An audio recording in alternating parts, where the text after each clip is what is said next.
Grayson Report! Happy Monday! What's up, everyone? What's up, D-Nice, Tammy, Heather, whatever, Daniel, Diane, Nerd Report, Chris, Mr. Ruck Gaming, Brandon, Daniel saying, I can't see, I'm lost. And I feel super short again. How's everyone's Monday doing? My face is cut off. Chris says, I don't think it is. I can see my face. I can see my face on my tablet. Lewis Ricks, what's up?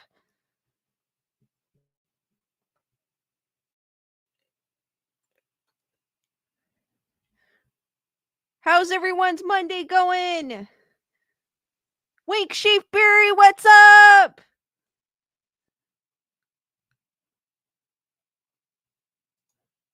Mr. Rick Gaming Goes, it's not. That's why I was like, I kept looking over. I was like, I can see myself on my tablet. How's everyone doing tonight, this fine Monday evening? Depending on where you're at, might be somewhere else. Bernadette, what's up?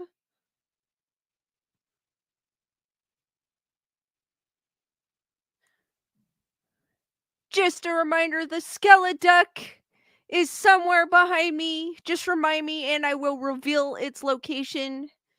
Courtesy of D Nice, who gave me that idea to move the Skeleduck each stream.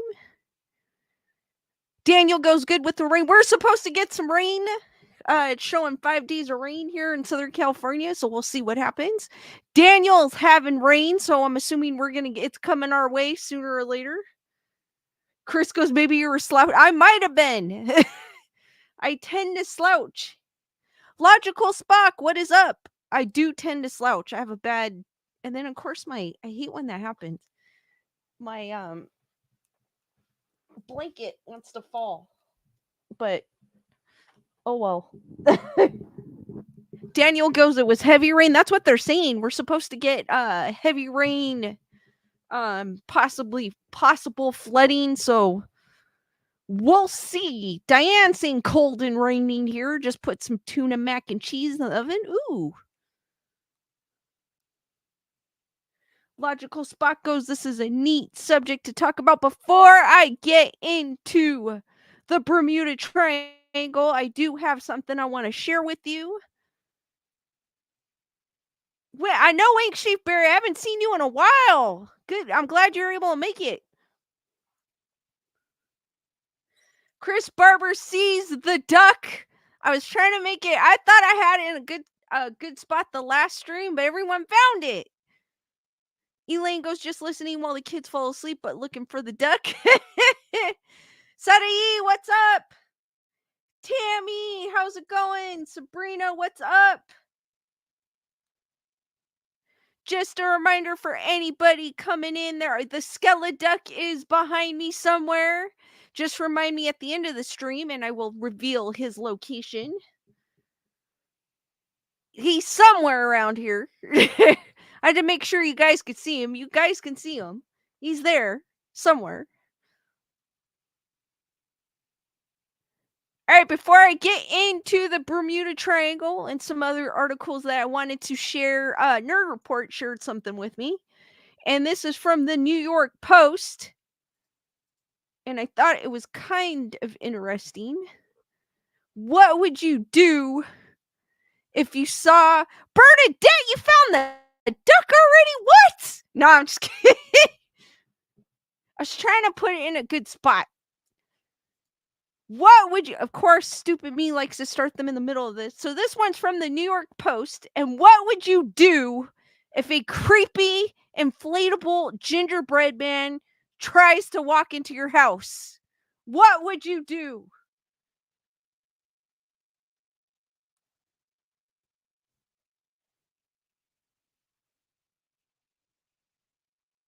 Osiris, what's up?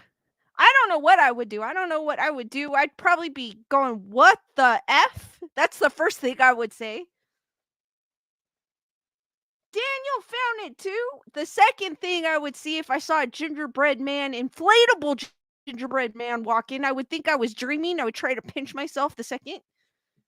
13, 13. Oh my God. The third time, I'd probably whip out my cell phone and start recording because I couldn't believe what I'm seeing in front of me.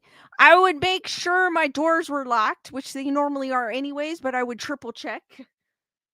Suddy would pop it. Chris Barber goes, I love gingerbread. But still, I mean, the popping is a good idea, but then you don't know who's behind it. Bernadette would try to eat it. Everybody likes you know what? That sounds good. Gingerbread. I haven't had anything gingerbread yet this season. This holiday season. Daniel would lead him to grandma's house. Heather, whatever, what's up? Logical Spock would try to step on it. Yeah, but it's a guy in an inflatable gingerbread man suit. So if you saw that walking up to your front door, what would you do?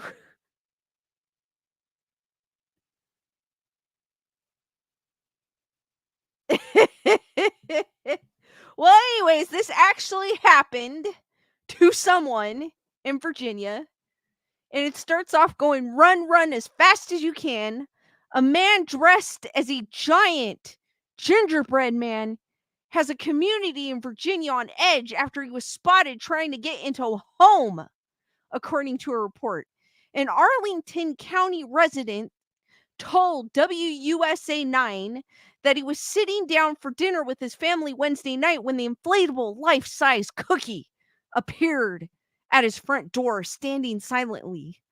My wife said, "Hey, listen, there's this guy. He didn't ring the doorbell. He's just standing there and he's in this gingerbread man costume." And I'm like, "Gingerbread man? What?" The resident said. He chose to withhold his family's name because the gingerbread man is still on the loose and his motives are unclear. Could have been just random. Stunned, he and his wife watched the person on the security camera from inside the home. So luckily, I'm hoping their doors were locked. I don't know nowadays because there are some people that leave their doors unlocked. Delia Lux, what's up? Julissa, how's it going? Diane goes, ask him what he's selling. Daniel goes, was it during a holiday? It was recent because this article came out December 15th, like a couple days ago.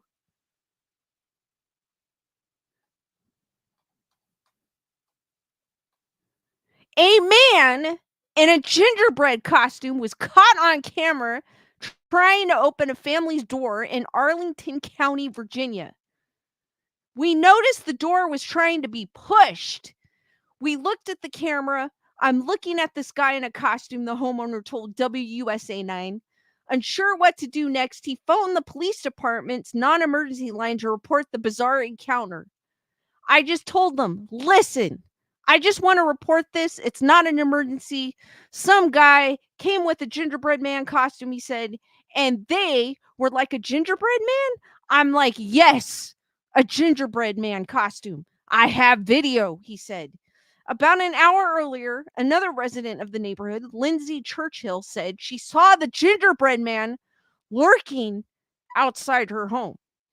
All of a sudden, my dogs were going crazy, barking out of the window, and I looked out, and there was a giant blow-up gingerbread man costume out on the sidewalk, she told WUSA 9. I have video, so that's going to be my next slide once I finish the article. We kind of locked eyes, and the gingerbread man went on his way. So weird, Churchill said. It was not holly jolly, she added. Several other neighbors also reported spotting the costume creep. One person described the situation as being like a horror movie. In this costume, this whole ordeal, what was the goal? Just to see if we were home or to enter the house? They said. Arlington County Police told the outlet that they received an online report about the man in a gingerbread costume trying to open the door, but said he walked away after finding the door locked. A witness approached, thank goodness it was locked. A witness approached the subject outside and he reportedly stated he was looking for a friend's house, the department said. Some neighbors told the outlet that they were concerned that police never spoke with the gingerbread man. No arrests have never been made in connection to the incident. So do you think this person inside the gingerbread man costume was actually looking for a friend's house? What's up, Gunner Girl? Heather Salvador, what's up? Door jigglers are quite common. Lock your doors.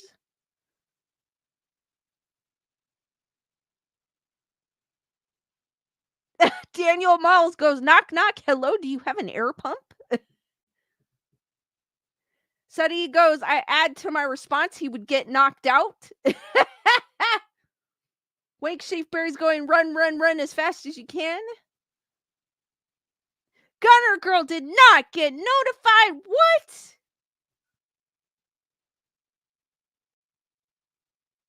Logical Spock would say, I'd say wrong place, buddy. South Park is in a whole other state, Colorado. Suddy goes, it doesn't seem likely. I have video, guys. Hold on. Daniel Miles goes looking for his baby ginger cookies. You never know. It could have just been a kid trying. When was the 15th? Because this article came out on the 15th. But it said it was Wednesday. I was going to say if it was the weekend, he was probably trying to go to a holiday party and he was actually looking for the house and he was walking. That's, plausible, but they said Wednesday night. So that's kind of weird in the article. Diane goes, introduce him to the Muffet Man.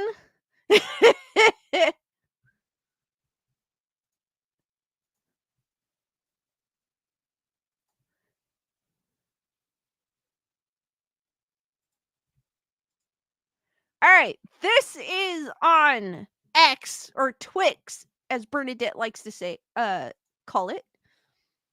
And here is the said gingerbread man.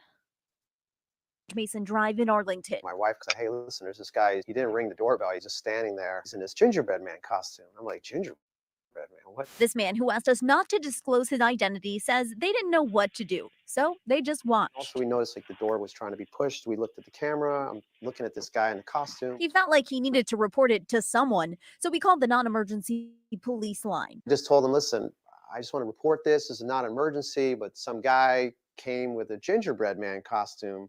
And they're like, a gingerbread man? I'm like, yes, a gingerbread man costume. I have the video. Several neighbors told WUSA 9 they saw the gingerbread man along George Mason Drive throughout the evening on Wednesday. And while he certainly didn't run, he also wasn't caught. And it's left these neighbors feeling a bit unnerved. It is kind of like a horror movie, but in this costume, this whole ordeal, what was the goal? Is it to just to Mason Drive so in guys, what do you think his motive is? Do you think he was just like trying to find a friend's house like he said, or was he actually trying to jiggle doorknobs to see who was home? Because they do that.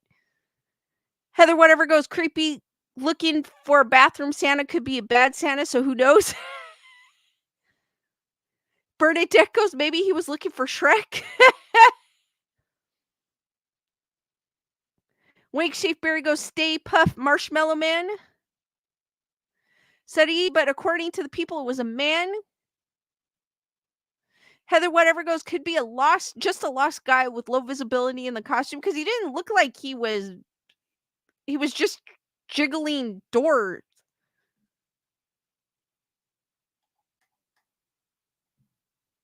Daniel goes, do what clowns do, just show up somewhere and just stand waiting for somebody to get scared.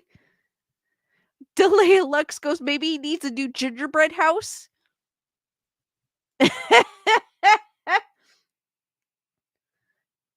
He could have.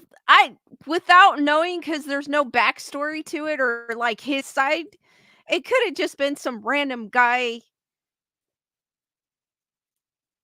Because why would you do it in a gingerbread costume? A gingerbread costume is like too, like, you stick out like a sore thumb. So I feel like if you were actually trying to do something, naughty, why use a gingerbread man costume to bring attention to yourself? So he probably, like, I think he was just walking around trying to find the right house and those things. I don't know. I've never been in one of those costumes, but I can imagine that the visibility isn't that great. So, and he didn't know where he was. So I'm going to give the dude in the inflatable gingerbread man costume the shadow of a doubt and say that maybe he was lost. Bernadette goes, too much ginger ale.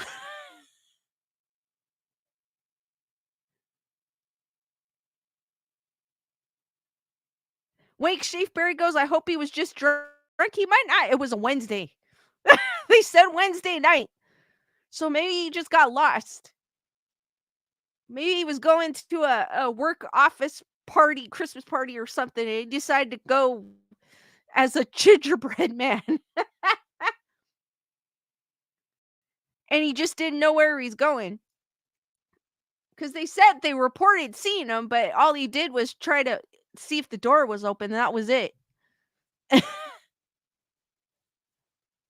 But yeah. Would you guys have called the cops if you saw that? I wouldn't have called the cops. I would have just been like, all right, wrong house. I would just watch what he was doing, and then if he left, he left. But I get why the homeowner did it, because it's a little unsettling. Heather whatever goes, not my costume choice, but to each his own. Sadie goes, yeah, yes, maybe he was lost. He might have just been lost, so I'm going to give him the benefit of the doubt and say that. Because, like I was saying, if you wanted to try something, why do it in a gingerbread man costume where everybody could find you or notice you? That is so noticeable. He stuck out like a sore thumb. So to me, I feel like, unless he was a stupid criminal, because there are a lot of those, but but why? Sadie goes the home. Yeah, if he had a ring, he could have asked questions through the door. I agree, Sadie. Diane goes, if he tried my doorknob, I would call the police. Chris Barber goes, people are weird. Heather whatever goes, not a stealth creeper. Matthew, what is up? Diane goes, the Uber driver wouldn't let him in his car. Probably. Yay, Matthew. Awesome. Are you going to get it? Matthew, are you going to get it by Christmas? Heather whatever goes, dude, just find a bush with no cameras.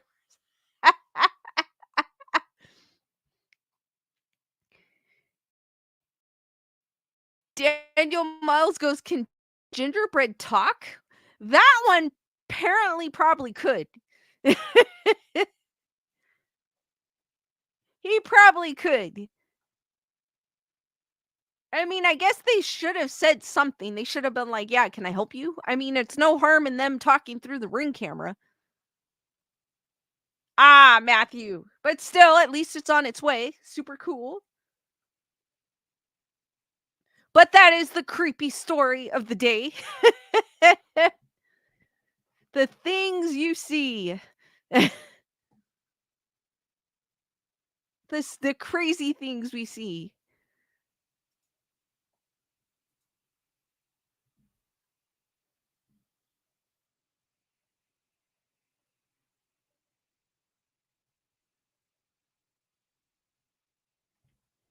And then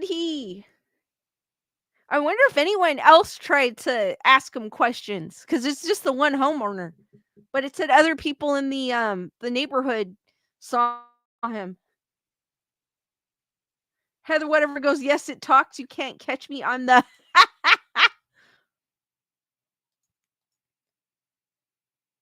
Diane with the hashtag that is so funny. Sadie goes, if it was a guy in a clown costume, I would probably piss my pants.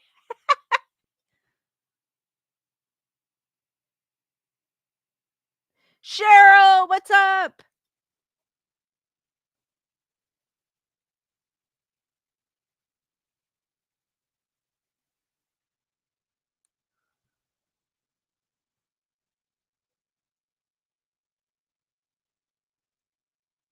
Oh, that sucks, Matthew.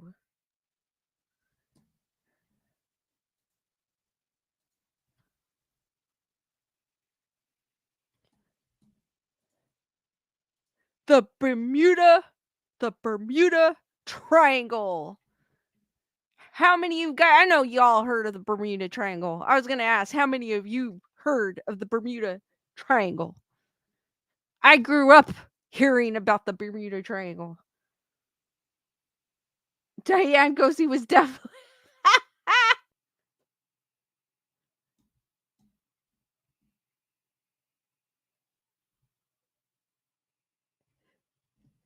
So the next article is from All That's Interesting.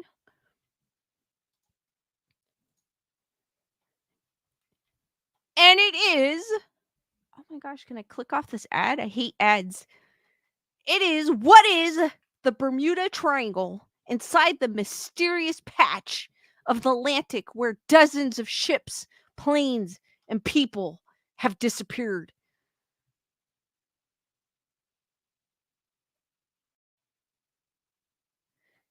Daniel goes, I live in the Emerald Triangle. Bernadette, time to get my Bermuda Triangle waxed. Bernadette!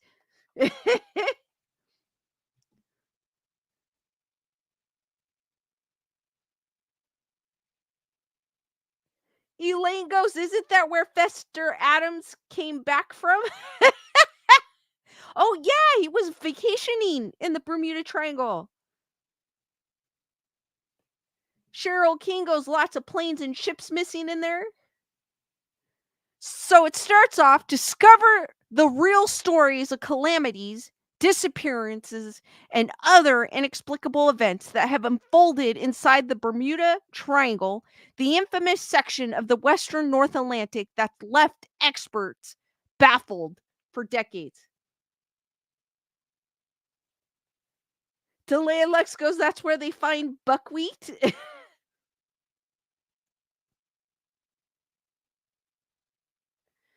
Sadi goes, yes, it's a big magnetic force that swallows ships and planes and people disappear there, and who knows if they ever come or never come out. According to legend, in 1881, a ship called the Ellen Austin was sailing from Liverpool to the United States when it encountered an abandoned vessel. Opting to salvage the ship and its cargo, the captain sent over a small band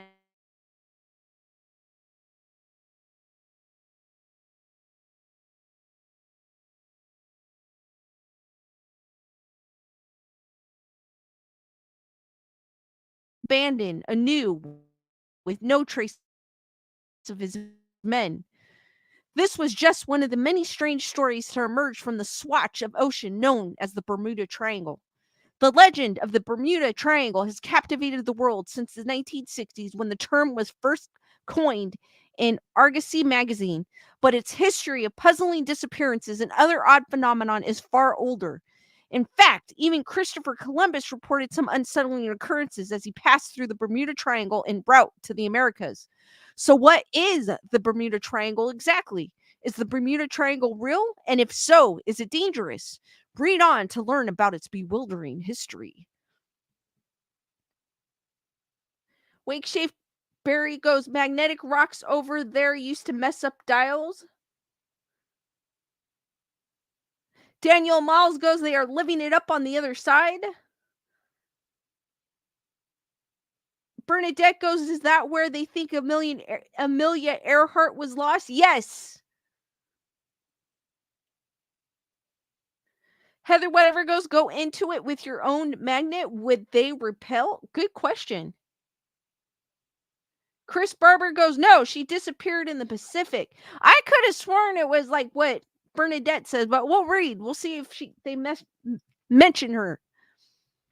What is the Bermuda Triangle and where is it located? The answer is to what is the Bermuda Triangle must start with where is the Bermuda Triangle.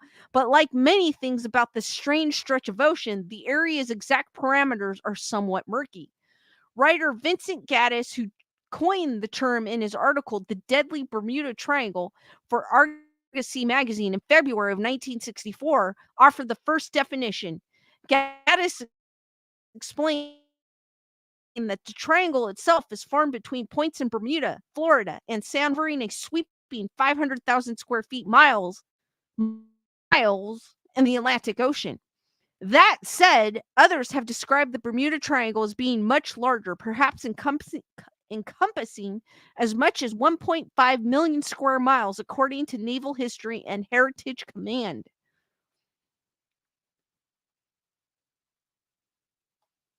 So here is a picture of the location of the Bermuda Triangle. It's generally agreed that the Bermuda Triangle covers 500,000 square miles of ocean between Bermuda, Florida, and Puerto Rico.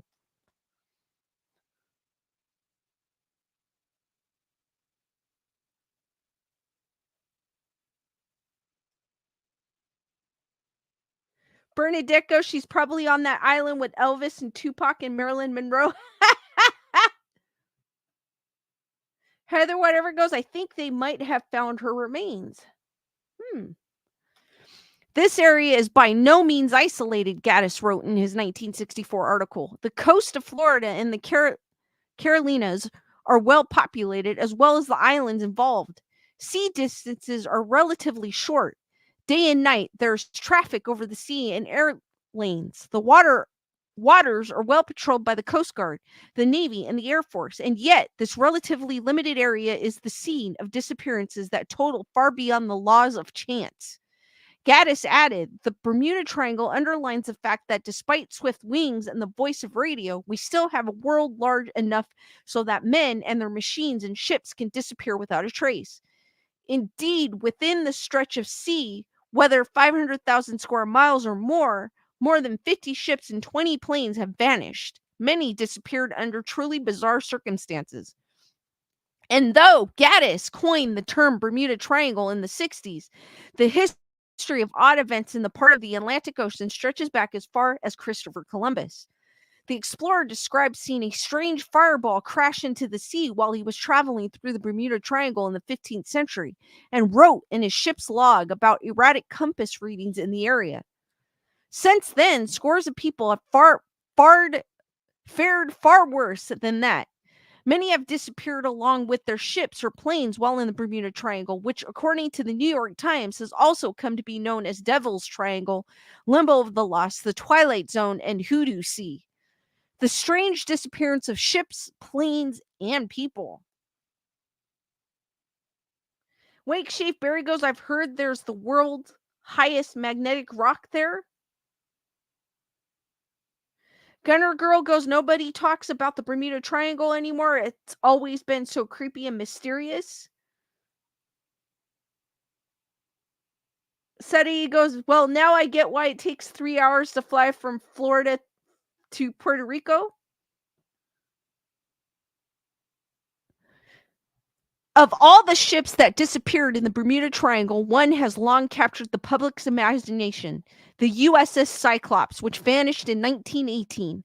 The Cyclops was traveling between Brazil and the United States with a cargo of 10,800 tons of manganese ore and about 300 passengers and crew. In March of 1918, it inexplicably disappeared without sending a distress call or responding to any of the radio messages from nearby vessels. And here is a picture of the USS Cyclops. in 1911. It's kind of a cool ship. The weather in the area which the Cyclops was scheduled to traverse has not been bad enough to warrant the belief that the collier foundered in a gale, the New York Times reported. If caught in a storm, radio distress calls could have been sent unless the wireless mast went down suddenly. To date, no one knows exactly what happened to the Cyclops. Some have suggested that it was destroyed by a German attack, sunk by a giant octopus, or wrecked during a failed mutiny against the ship's captain.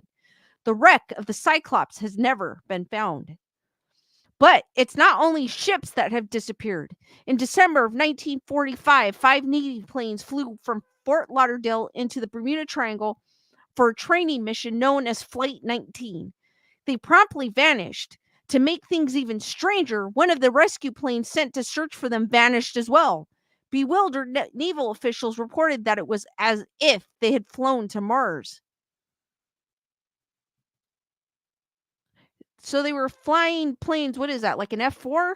Kind of looks like no, it kind of looks like an F4, but not. So this was the type of plane that the pilots were flying for Flight 19 that disappeared.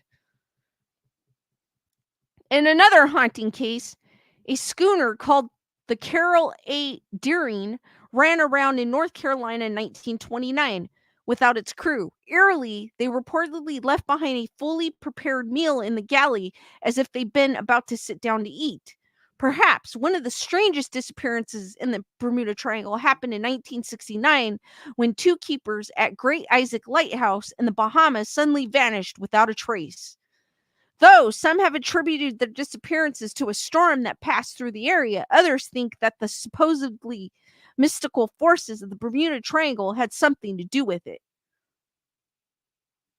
Heather, whatever goes. Nice plane.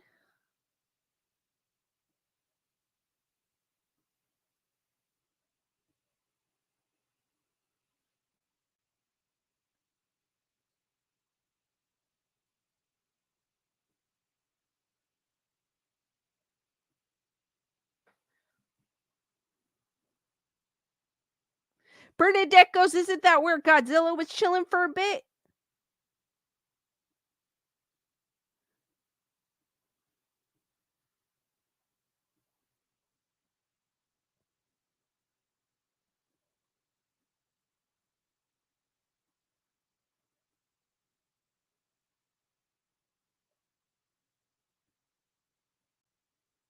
Heather, whatever goes, nice planes. Chris Barber goes, you saw them at the beginning in Close Encounters.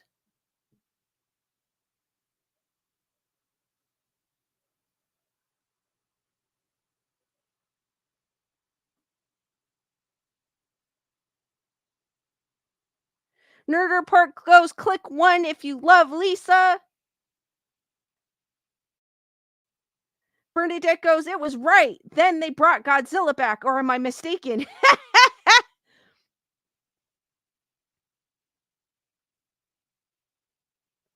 Diane goes, I saw a movie about the Navy ship that disappeared in the Triangle, blamed it on a time warp, and they returned 40 years later.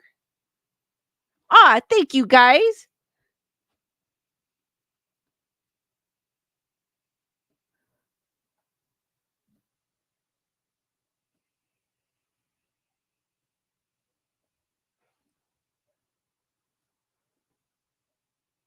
Gunner Girl goes, it's really creepy that nobody knows what happens. They're all unexplained. Nice! So why is the Bermuda Triangle dangerous? Over the years, many theories have been put forward to explain why so many ships and planes and even lighthouse keepers have disappeared in the part of the Atlantic Ocean in the past 500 years.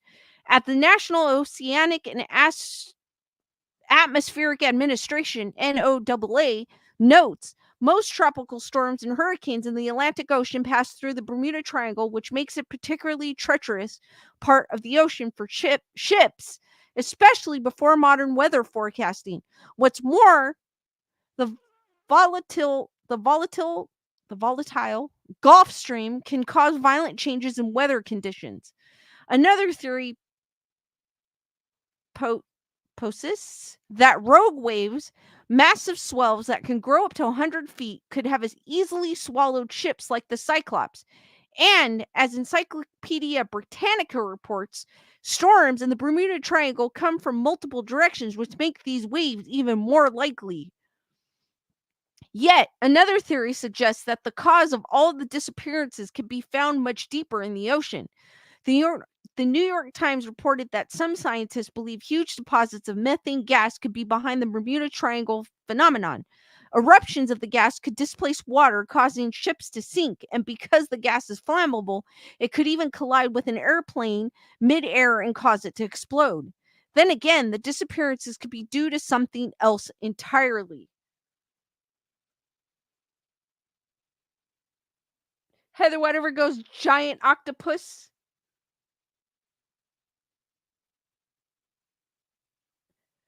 Wake Shapeberry goes, it has the highest concentration of magnetic rock on Earth.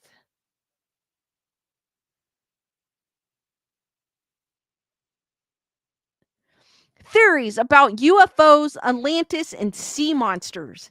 Given the strange number of disappearances in the Bermuda Triangle, it's perhaps unsurprising that some. Thank you, Bernadette, for gifting 10 memberships! Hearts for Bernadette, guys! Welcome, Cheryl King, Digital Arts, Kyle, Priscilla, Kristen, Loba, Courtney, Elfig, Tyrannus, and Laura to the Wolf Pack.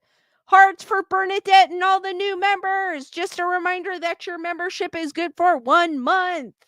Thank you, Bernadette. You're awesome. Giggles, what's up?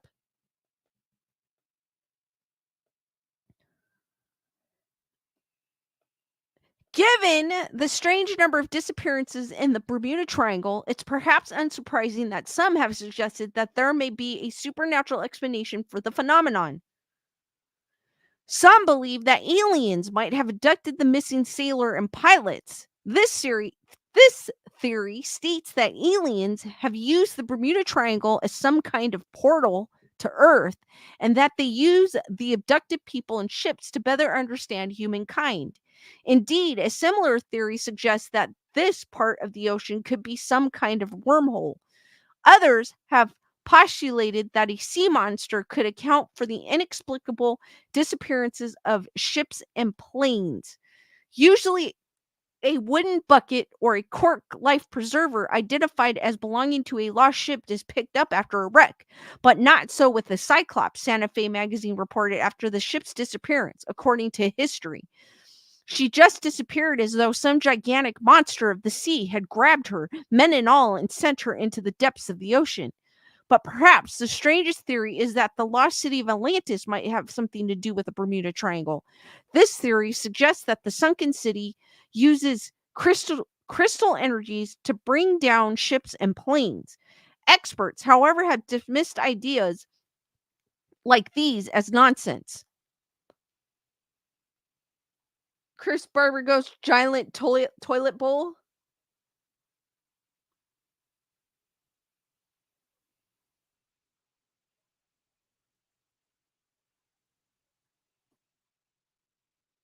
Bernadette goes, that wasn't me, Lisa. That was Chloe. All right, guys, thank Chloe. Hearts for Chloe, too. Chloe's super awesome. Is the Bermuda Triangle real? According to NOAA, or NOAA, there's nothing supernatural about the Bermuda Triangle. In fact, the NOAA points out that the Bermuda Triangle doesn't officially exist. No official maps exist that delineate the boundaries of the Bermuda Triangle, the NOAA explains. The U.S. Board of Geographic Names does not recognize the Bermuda Triangle as an official name and does not maintain an official file on the area. What's more, the mysteries of some ships said to have disappeared in the area, like the SS the Cotopaxi, have been solved. The wreck of the Cotopaxi was found nearly a century after it mysteriously vanished outside of the Bermuda Triangle. Experts said it simply sank during a storm. No sea monsters or aliens involved. So, what is the Bermuda Triangle? At the end of the day, it seems to be nothing more than a stretch of sea, no more treacherous than any other. The ocean has always been a mysterious place to humans, and when foul weather or poor navigation is involved, it can be a very deadly place, the NOAA explains. There's no evidence that mysterious disappearances occur with any greater frequencies in the Bermuda Triangle than in any other large, well-traveled area of the ocean. So, question for you guys. Do you guys believe the Bermuda Triangle exists? I mean, I've heard about it all my life, so I feel like there's some tinge of plausibility to it. Because just because they found one wreckage, what happened to the other ones? So, like, to me, it's plausible to me that it does exist, regardless if they found regardless if they found only one wreckage. But they're saying there's like 20 wreckages, 20 ships that have disappeared or something like that, and planes and people. So where did they go? So I feel like it's real. Giggles goes, yes. Cheryl King goes, yes, I do. Elaine goes, yes. Bernadette goes, has anyone captured the Bermuda Triangle, like real footage from there? I don't know. I'll have to look that up. Chris Barber goes, those planes and boats went somewhere. Wake Shapeberry goes, I do think it's a weird area, but I think it's explainable. Diane goes, I think so too. Something messes with navigational tools. But still, though, I think by now we would have found something. Especially the Cyclops. It said it disappeared in 1918. So I would think by now we would have found it. If it was something to do with navigational issues. So I feel like there's some sort I feel like there's some truth to it.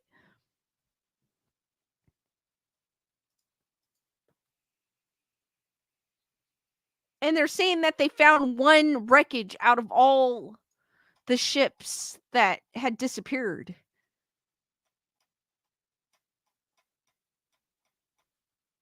Because it said something like, let me see if I can find it.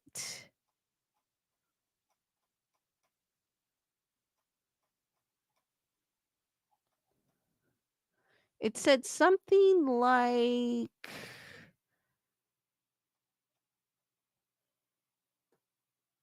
it's not an isolated area.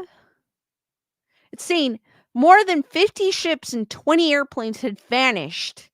So how do you explain that? And they've only found one?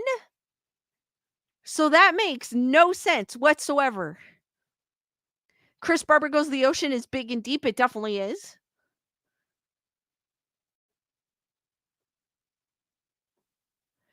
Bernadette goes, can you imagine? What's up, everyone? I'm live in the Bermuda Triangle and then boom, gone. That would be crazy. That would. Diane goes, treasure hunters should check it out or not. Would you go hunting in the Triangle? Knowing its history, I probably won't. But there's people that will. There's people that will go out there and probably try to debunk. I need to research it more to see if there's like videos of people going out there. And I'll share it. Heather Whatever goes, rogue waves. I mean, it could have been. They're saying like the weather in that area is not that great. Or like the conditions. And the ocean, as Chris Barber says, is big and deep. So they could have just gotten lost and we can't see it. But I feel like with technology, though, if someone really wanted to, they can scan the area. Chris Barber goes, things move around over the years. It doesn't surprise me that they haven't found anything. Bernadette goes, I would if I wasn't scared of deep water. I don't know if I would risk it because I don't want to disappear. And then I guarantee you all those people are living in like a paradise. That was years ago. They might not be alive anymore, but Cheryl King goes, but what happens with the plane? The article did say that there's like gases that could cause a plane just to explode midair. But I don't know. I just feel like still, if somebody really wanted to, they can probably, because we have better technology now. So I feel like people would definitely, if they really wanted to, can probably figure out and see see sunken, wreckage or something. Leonora goes, hold on, let me look that up because I was thinking the same thing, but Chris Barber said she disappeared over the Pacific.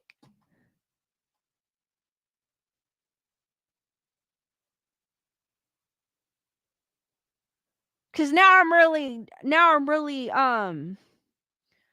curious.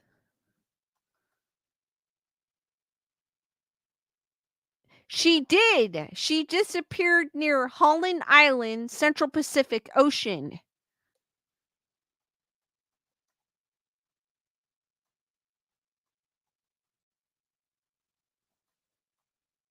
But for some odd reason, I remember hearing that she was lost in the Bermuda Triangle. But Chris Barber was correct. Or is correct, I should say.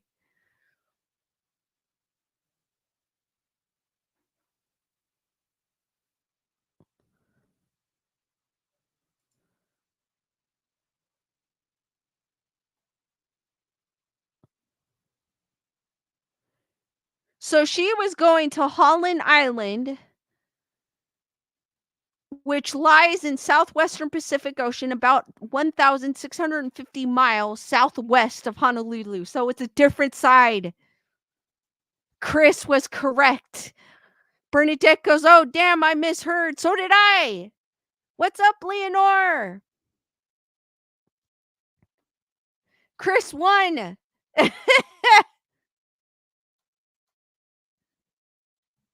But it's Bernadette. That's what I heard too. I heard Bermuda Triangle, so it's kind of weird. Chris Barber watches a lot of Nat G. Bernadette goes, bow down to Chris Barber. Wow. Leonard goes, dude, I was wrong. So was I. I thought the Bermuda Triangle too. Heather whatever goes, they might have said it a long time ago. That's probably it, because that's where I always thought that she got lost in the Bermuda Triangle. So, well, now we know it's the Pacific Ocean. So for anybody watching, Amelia Earhart disappeared in the Pacific Ocean about 1,650 miles southwest of Honolulu.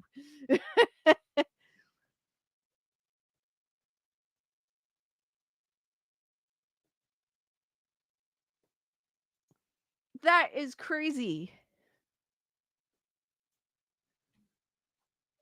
But all those pilots that just disappeared too as well. Bernadette wants to know about Godzilla. I don't think the Bermuda Triangle can even stop Godzilla. Godzilla's around somewhere.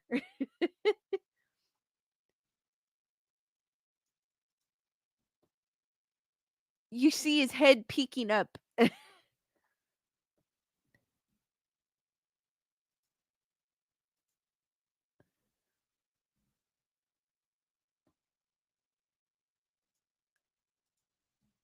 That is crazy. Learned something new today.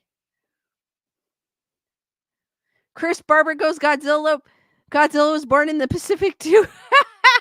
Gunner Girls asking, did you hide the duck again? Yes, the skeleton duck is behind me somewhere. Just remind me before I end the stream and I will reveal its location.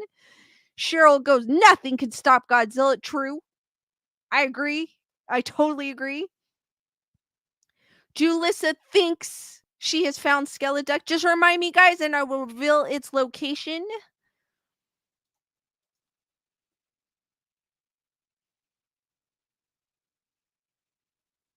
Chameleon UK goes, duck isn't hidden well. Kyle, what's up?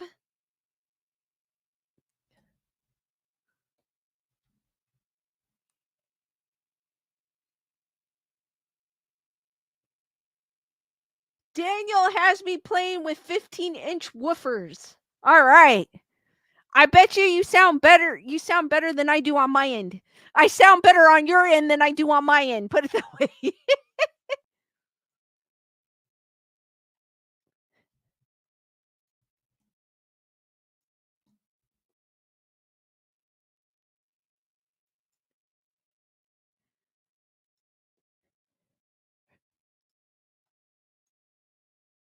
All right, the next one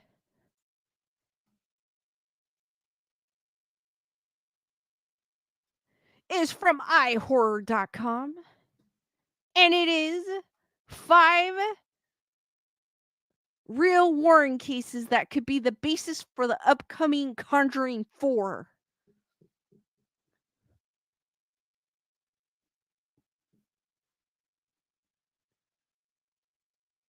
Chameleon UK says, see my previous message about the Bermuda Triangle? No, I didn't.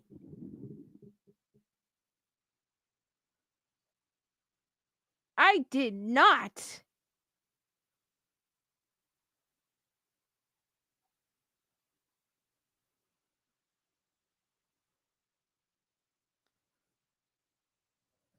Post it again, Chameleon. I'm sorry I didn't see it.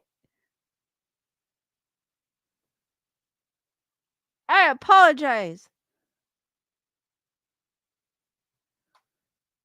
So I guess they're coming out with another Conjuring.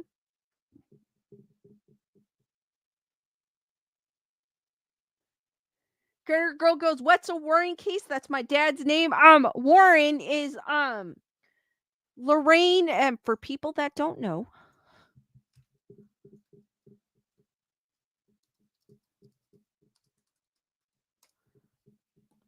I'll show you a picture. But not from this site.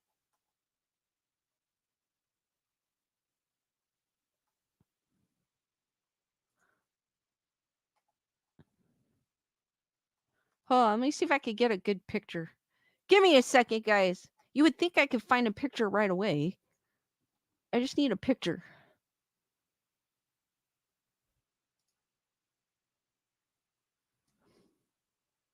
Hold on. So for those of you who do not know, Ed and Lorraine Warren, pictured here, who were portrayed in the Conjuring universe, as well as I think Lorraine Warren appeared. I want to say she appeared in the first one. But I think they also showed up in the Annabelle. They are the ones that have, well, they passed away, but they have a cult museum, which I think is ran by the son-in-law, where they have the real Annabelle doll. And a lot of the Conjuring universe, if I'm mistaken, is based on some of their cases. She's a psychic and he's like a demonologist, or they're both considered demonologists. But I know she is a psychic for sure.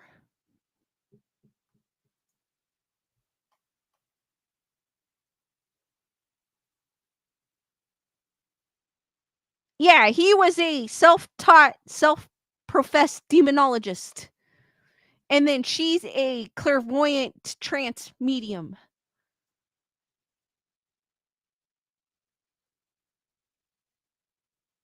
And Bernadette goes, so did the last Insidious movie.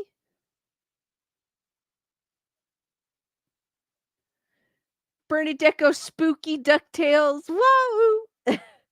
Chris Barber goes, the last one sucked. The Red Door one did, but they're not in that one. I didn't like the Insidious, the Red Door. I didn't like that one.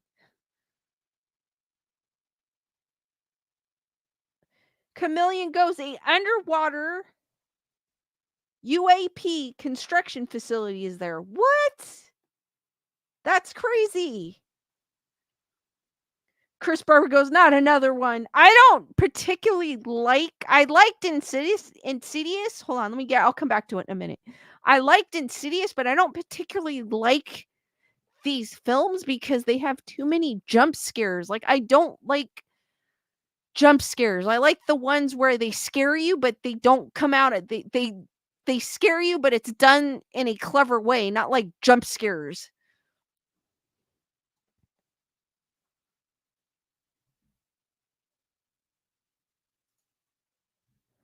But they are coming out apparently with another Conjuring. And I was like, what? So this is 5 real Warren cases that could be the basis for an upcoming Conjuring 4. Now that the writers and actors strike is over, Hollywood can return to doing what it does best, making horror movies. One of the best is the Conjuring franchise, which is overdue for another sequel. Rest assured, another one has been confirmed titled The Conjuring Last Rites, but details of the plot are, as IMDb says, under wraps. The Conjuring series of movies are based on demonologist Ed and Lorraine Warren's most famous real-life cases of hauntings and demonic possessions. Spin-offs like Annabelle and The Nun are not directly from their case files. They are standalone fictionalized properties. Last, we left Ed and Lorraine in the cinematic universe The Devil Made Me Do It. They were finishing up a court case wherein one of their clients was on trial for murder. He claimed that a demon had overtaken his body and forced him to commit the crime.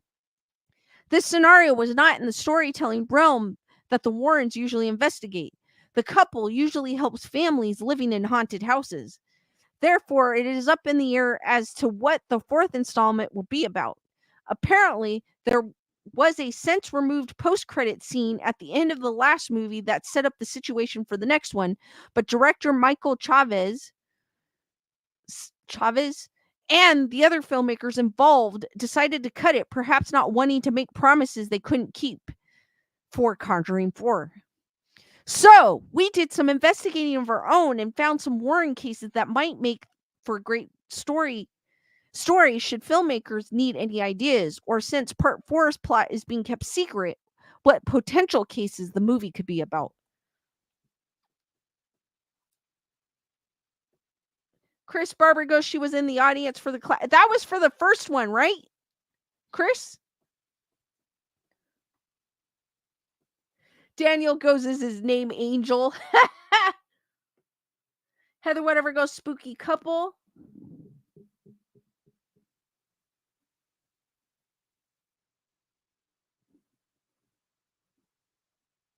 Wake Shafe Berries don't like jumps. Wake Shafe Berry, I don't like jump scares either. Heather whatever goes, cool couple, I take it back.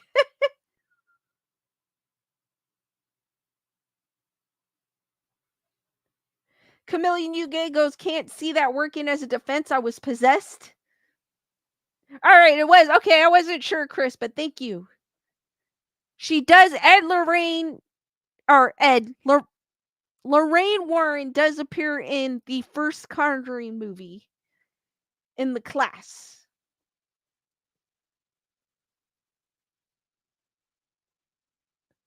Bernadette goes, didn't the Warrens pick up the phone at the end of the credits? I think so. Yeah, I don't remember that one.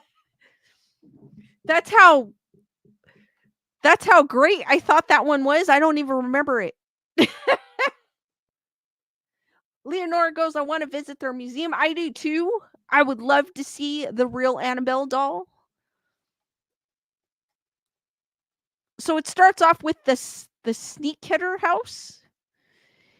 It's 1986, and Al Sneakdecker has just rented a house in Southington, Connecticut for his family.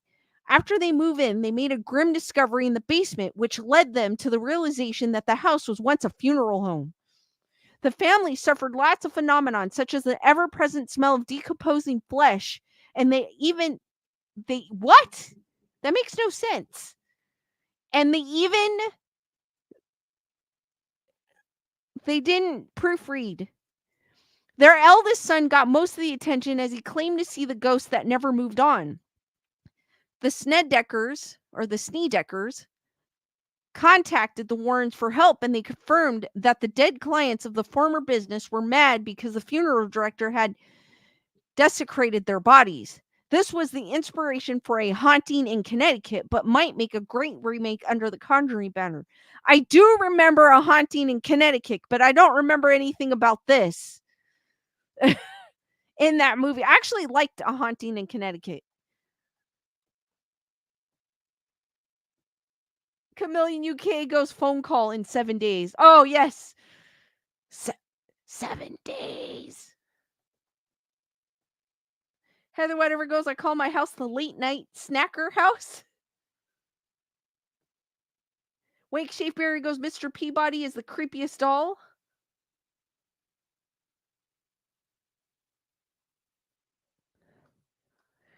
The Smurl haunting. While everyone was engrossed in the Amityville haunting in the 70s, other families were suffering at the hands of unknown forces. For instance, Jack and Janet Smurl moved into the duplex on Chase Street, West Piston, in Pennsylvania in 1975. Janet was the first to experience the activity. She would hear noises, see shadow figures, run across the room, and even get touched inappropriately by invisible hands. The entity would allegedly torment the family dog and push people down the stairs.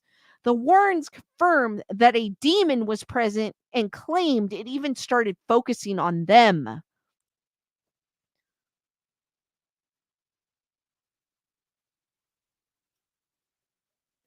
I love The Ring, but I like Ju-on better.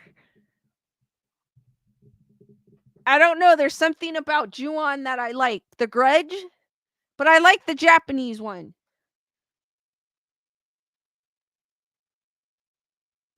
There's something about a curse that I mean, don't get me wrong, I like The Ring too.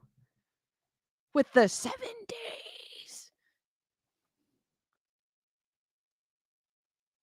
Heather Whatever goes, that's why the house is messy, damn demons.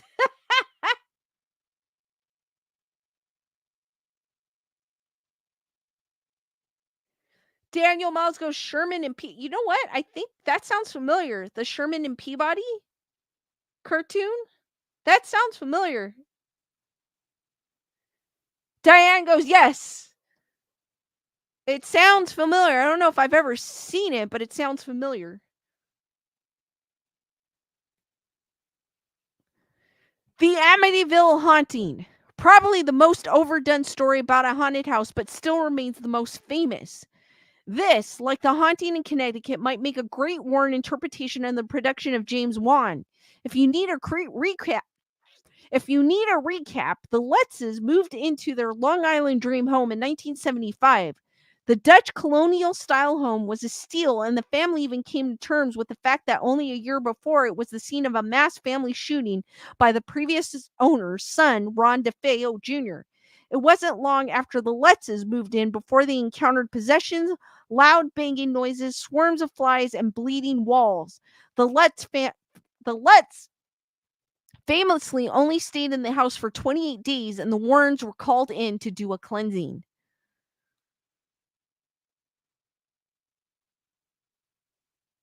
Elaine goes, The Grudge gave me the heebie-jeebies. Chameleon UK, House on the Hill. Gunner Girl goes, it was a cartoon from the 80s.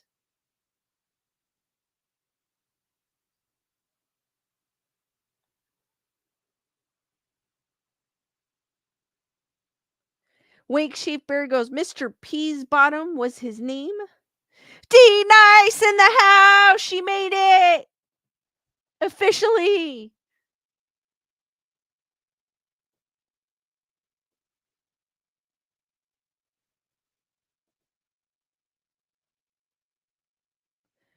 The Donovan family. The Donovan family haunting played out much like the Amityville one, but this one was allegedly started by their daughter, Patty, who used a spirit board for an entire year communicating with what she said was a young boy. The spirit would compliment Patty and foretell her future, but things began to get out of hand as the family's car would inexplicably be toyed with. Wallpaper would unstick itself, running water would turn into blood, and beastly snarls would emanate from the walls. One year, it rained rocks on the house. Eventually, the Warrens were called in to investigate, and they discovered that Patty had not been communicating with a young boy through the Ouija board at all, but a malevolent demon.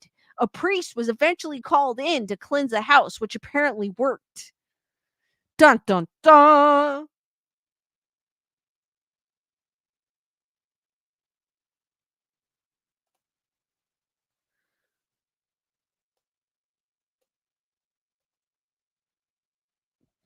So, note to kids, do not play with Ouija boards. Because demons do like to mask themselves.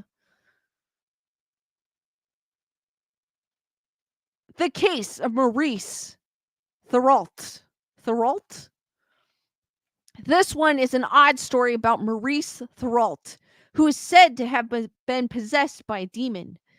Therault was a farmer whose nickname was Frenchie. Although there's a reference to Frenchie in the net, that's what I was going to say. There's a reference to Frenchie in The Nun. His real story has yet to be told. In real life, people said Frenchie had two sides, a caring and loving side toward adults, but very abusive toward children. He developed near superhuman strength and had knowledge of people and places that he didn't know. The people in the New England town in which he lived began to notice Frenchie would sometimes appear bloody. They also said that he would appear in two places at once. The Warrens themselves claimed that they saw Frenchie bleeding from his eyes and words appearing on his back. The Catholic Church got involved and performed an exorcism of Frenchie, which they said was successful. So I think these are all good choices. But I think I feel like I want to see the Donovan family one. Out of the ones I read, which ones would you want to see brought to life? I want to say the Donovan family because we've never seen. I don't know. This one seemed interesting to me because it was a daughter playing with a spirit board who she thought she was talking to a young boy, ended up being a demon. And then the Frenchie. I think those were the two I would love to see brought to life with no jump scares. D Nice goes the Donovan family too.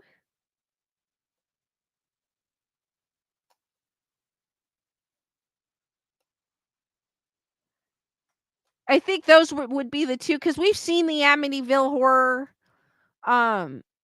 Not in the eyes of James Wan though, but we've seen it. The Snarl haunting sounds kind of interesting, but I feel like the Donovan family could be in the case of Frenchie because, like the article said, and I was gonna say the same thing. Frenchie was in The Nun and The Nun too, so it'd be kind of cool to kind of see his story. But then we kind of already saw him in The Nun. Bernadette goes, "Oh, I've been there. Thought it was a man. It was a demon." D Nice goes, "Come on, jump scares are fun. I don't mind jump scares. It's just the way that the Conjuring universe has done them. I don't like them. The way that they do it. The way that they do. I feel like I'm short. Wait, all right. The way I could go back there. The way the way that the Conjuring universe does it, I saw a movie, Cobwebs, for example. I'm not going to give it away, but it didn't use jump scares, but it had camera angles and that would scare you. That's the type I like. I don't like the jump scares too much. Daniel Saw X was amazing. I loved Saw X. Logical Spock goes, "We have a car dealer here with the last name of Donovan." Ooh, crazy.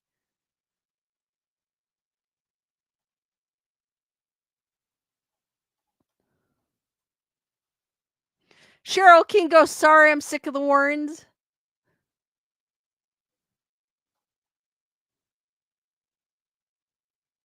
Wake Sheafberry goes, cheap jump scares annoy me. Yeah, cheap jump scares, I guess, if I could say it that way.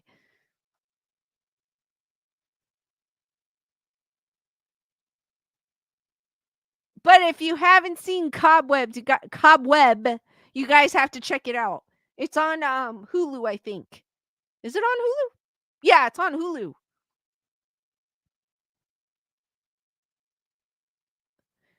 D Nice goes, what the cluck? Where's Skeleduck?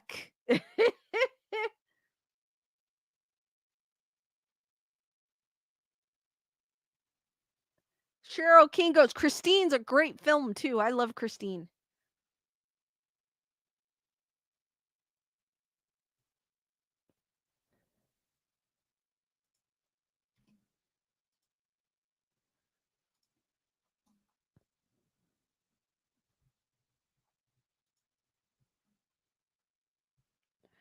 Kyle was going, I was going to say I can't find him this time. He's back there. Just remind me at the end of the stream and I will let you know where his location's at.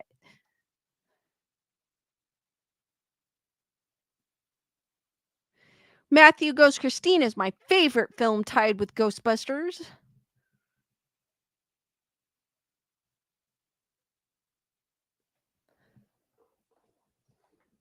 I feel like I moved over. I still feel like, why do I feel like I'm so tiny? I should sit like this now.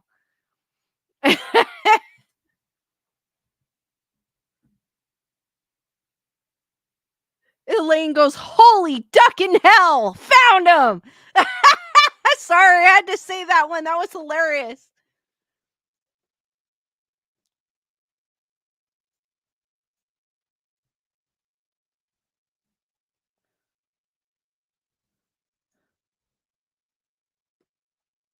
Bernadette goes, I need to do a binge watch of Saw with my BF. He's never seen any of them. I'm like, what? What? Serious, Bernadette? What? You have never seen Saw? Like,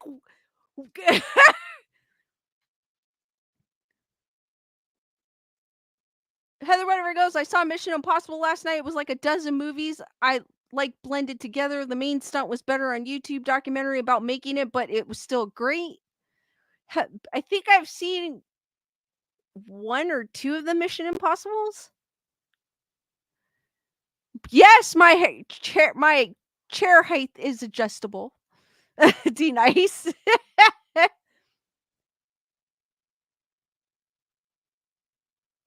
Kyle has not seen the Saw movies. What? You guys have to see the Saw movies if you haven't seen. I mean, they're they're a little gruesome, but I mean, if you like blood and gore and it makes you think, it's kind of got that horror element to it where it makes you think at the same time and with that thriller element.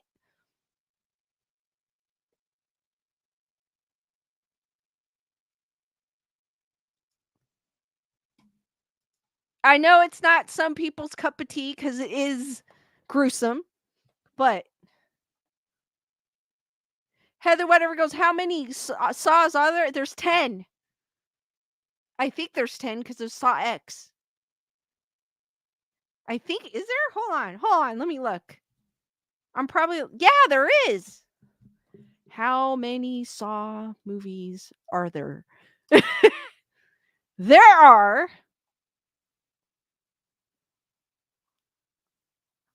Yeah, there's 10 if you count Spiral.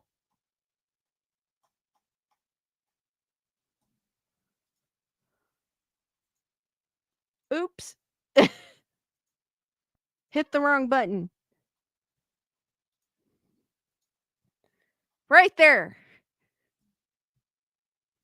If you count Spiral, there's 10.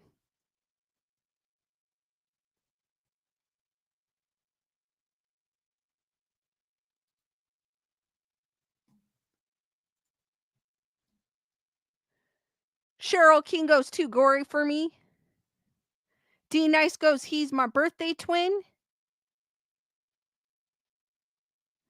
D Nice goes, girl, I had to see it because I'm a huge Linkin Park fan and they had Chester. He went out harsh. Well, why do you think I watched one of them? Because Chester was in it. I had to see it. Had to check out his acting.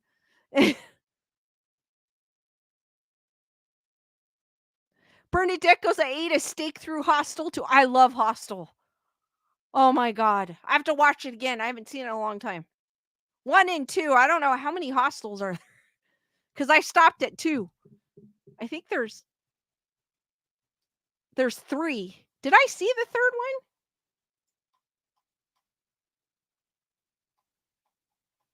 I think I saw all 3. I think there's 3 of them. But now whenever I see Hostel, because you'll see walking by, you'll see Hostel, I think of that movie.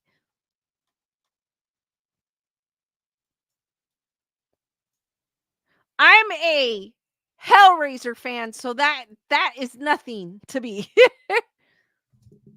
Bernadette goes, Shirley says, yeah, I did. I'm not kidding you. That Bernadette, that's probably why I don't mention the third Hostel. That's why I said 1 and 2.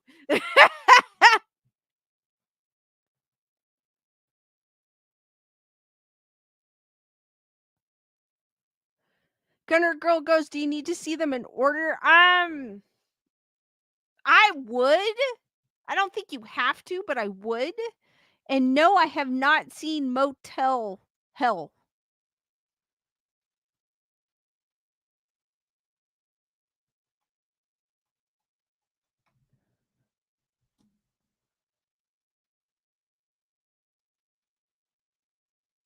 But the last Saw X is really good if you guys have not watched it. I actually have a shirt that has all the movies on it.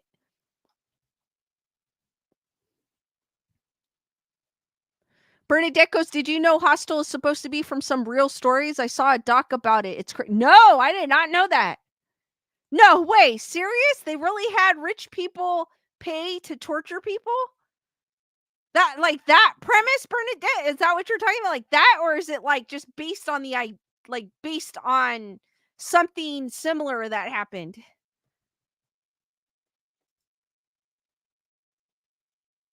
I've heard of Motel Hell. I just haven't seen it. Bernadette goes, yes. No way. That's crazy. I did not know that. That is super crazy.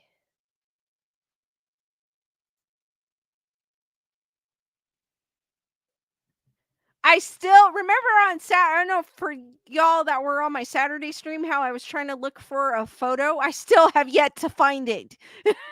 And I'm still looking for it. So now I'm wishing I screenshot it. Because usually I do. If there's something I want to share or look back, I screenshot it. But for some odd reason I didn't, and now I can't find it. Go figure.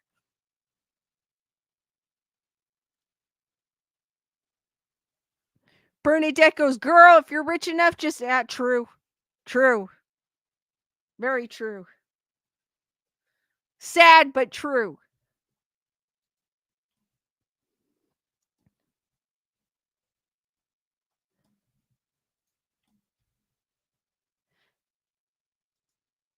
So I wanted to share, this is on Facebook with Disbelief Paranormal. I'm still trying to find that dangin' photo because I thought it was from these guys, but I guess it's not. So it's saying this video portrays an entity walking up the front path of a house. No one was supposed to be on the property at this time. Take a look. So let me.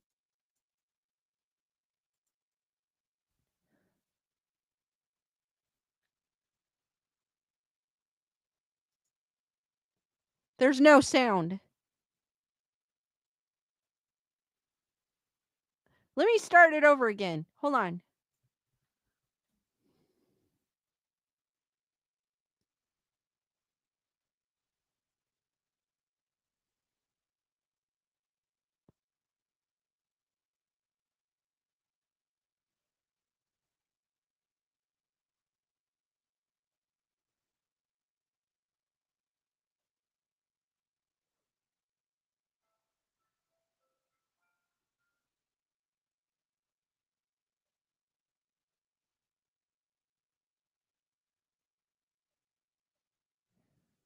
It looks like a person to me. I don't know about you guys. Ozzy Walks, what's up? Julissa goes, I see it and it just vanishes. Here it is where it's actually circled in red so you guys can see it.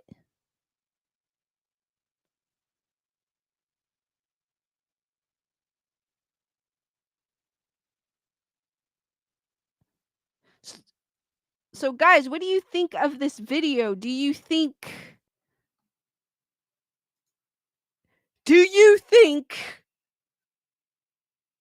Chris Barber goes, not bad footage? D Nice goes, it looks like a person. Do you guys think it is of the paranormal kind, or is it of the living guy? According to a living kind. According to the video, nobody was on the property at that time. Allegedly. Elaine goes, looks like a girl in a nightgown or dress.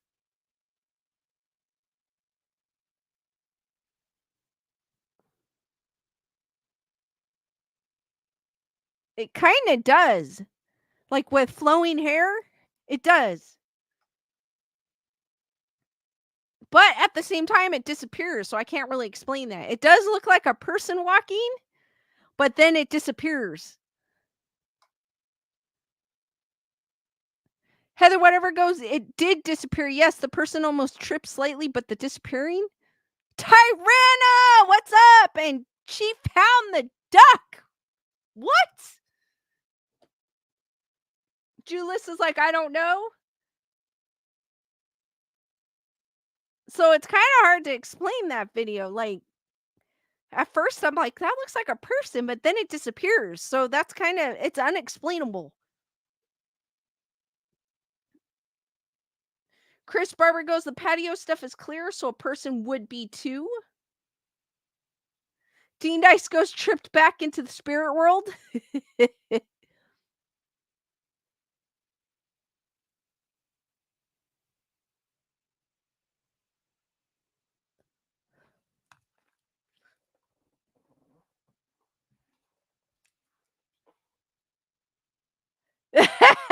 Bernadette saying I'm running out of places for the duck.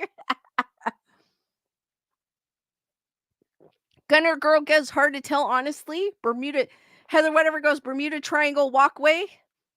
It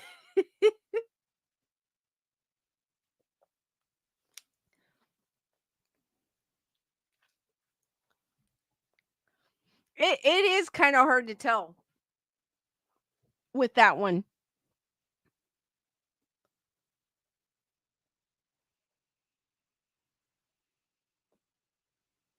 Heather, whatever goes, you guys always get me with the duck. I found it once or twice only. Diane goes, it looked pretty cool. It's a cool little video.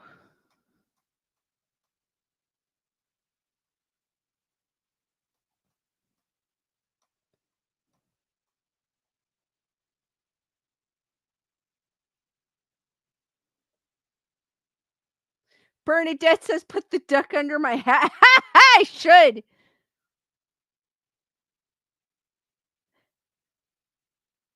Ozzy goes, you have a great laugh, Lise. Thank you.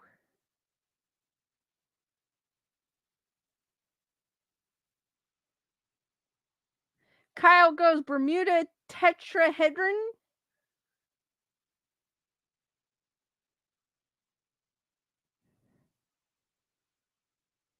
I got another one for you. Well, I still have, like I said, I still haven't found that photo. So I have another photo.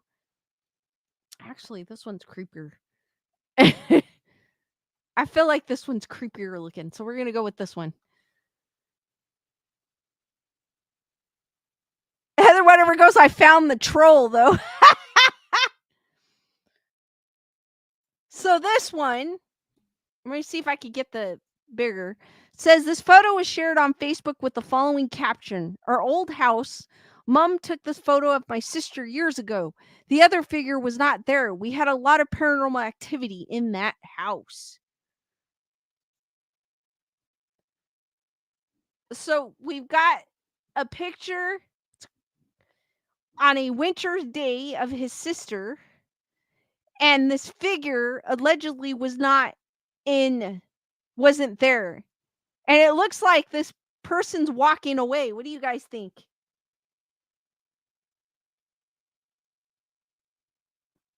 Daniel Miles goes, "Don't tell anyone and paint the duck a new color."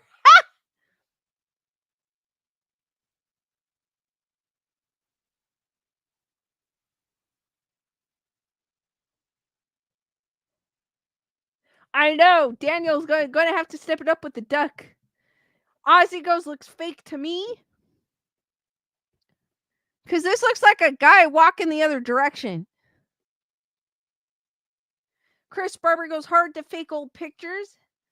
Chameleon UK goes, "Isn't that a tree?" The tree is to the left of the picture, but the figure is to the right in the back. Heather Whatever goes, "If it's walking away, okay, otherwise it's scary." Yeah, because that's what it looks like to me. It's like the back is facing, like he was spending a moment trying to figure out what they were doing, and he was like, they're just taking a picture, and he decided to walk away. That's what it looks like to me. Elaine goes, "I can't tell." Heather Whatever goes, "It's fuzzier for a dark in that image." Kyle goes, "That man, he looks slender." Julissa goes, "Fake, too big to be in the background."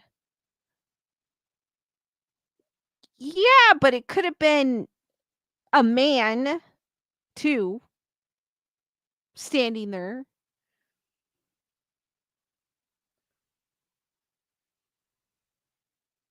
Gunner Girl goes, "There's definitely someone there. They are wearing black." D Nice goes, "Yeah, it looks like it's walking away depending on how it was developed. If the picture was bent or if it's one of the tin prints." Daniel goes, "I'm on my phone. I can't really see." All right, Daniel.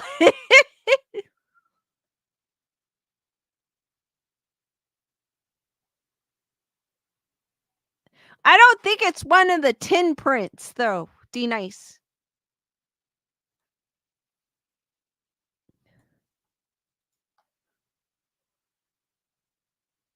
And well, I mean, if you look at it, it even looks like if it's snowing.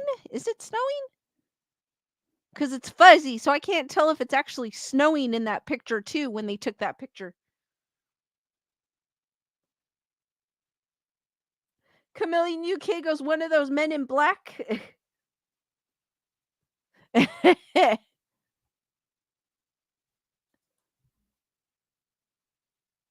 a cool photo, though. Cheryl King goes, "Too fuzzy to really see." Heather Whatever goes, "There's fuzz beyond them." Yeah, there kind of is, like a glare almost. But they're saying they had a bunch of activity at that house. D Nice goes, "DB Cooper."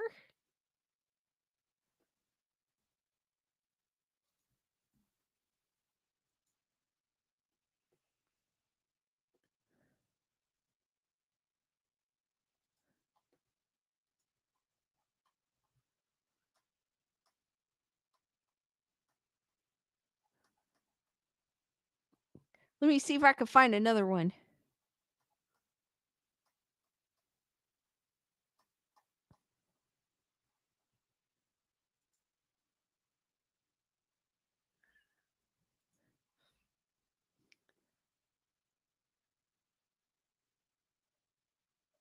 Heather Whatever goes, "Somehow that shape looks not as old, the coat."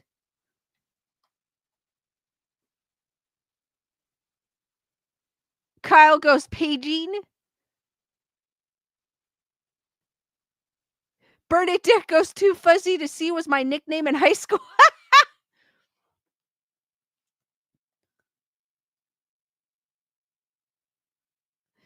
Diane goes, "If you enlarge it, looks like he's wearing a hat and looking down. Beware of the postman."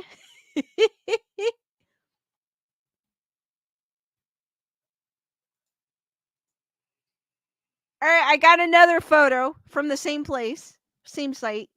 Sometimes they've got interesting stuff that I like to. So we've got this photo. So this is Jasper Ashbell was out for dinner with a group of friends in 2013 when he snapped a photo of the group to capture the memory. The group decided to go to a restaurant near Mulu National Park in Miri, Sarawak, Malaysia.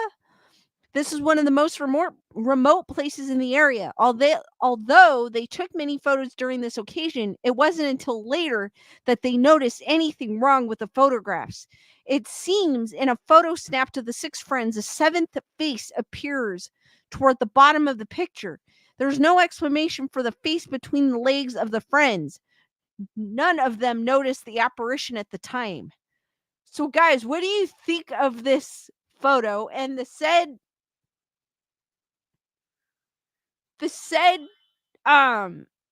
face is right underneath the guy in the orange and right next to the girl. So what do you guys think of this photo? It's creepy looking though.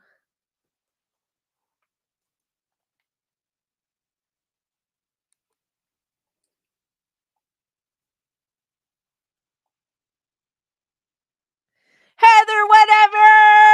Thank you for your PayPal. Hearts for Heather, whatever, and that's okay. Thank you, Heather, whatever. You're awesome. Chris Barber goes, looks like he wet his pants. Cheryl King goes, creepy.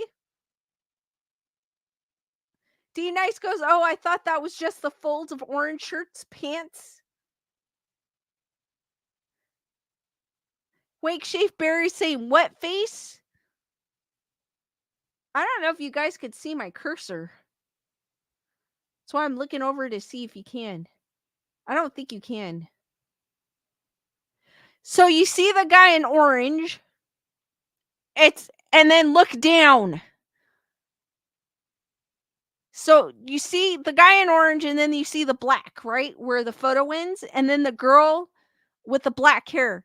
Well, look down. There is a creepy face by the guy's, like the guy is peeking behind the other guy, like through his legs. Chameleon UK says it's pareidolia. That looks like, I don't think it's pareidolia though, because that looks like a face to me. That actually looks like a face. Julissa goes, could the guy in the green shirt be holding a head like the girl in the black t-shirt? Is she holding a head? It looks like she's holding like a candle.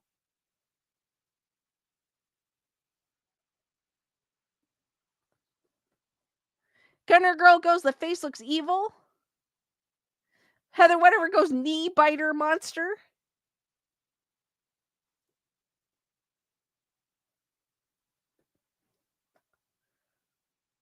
Chris Barber goes, it looks like wet pants to me.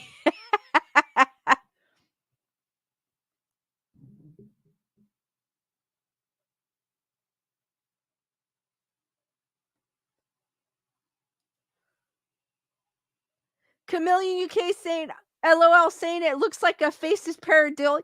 Yeah, but it's saying it's a face. It doesn't look like my mind's making that up, like it's making that image to make it look like a face.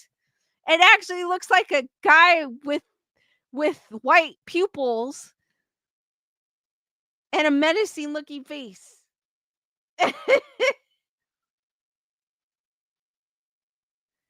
Heather Whatever goes, candle looks funny at the bottom. Oh, maybe it is a shrunken head. I don't know, because there's like a looks like a candle to me on the top part of it.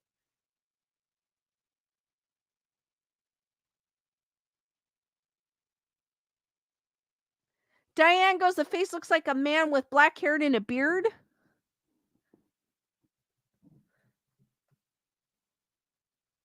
Julissa goes, the small head could be on her jacket. Oh, yeah, it could be. Because I have no idea what she's holding. Elaine goes, he's like, guys, let me squeeze in. Bernadette goes, maybe it's a drawing of the guy's pants.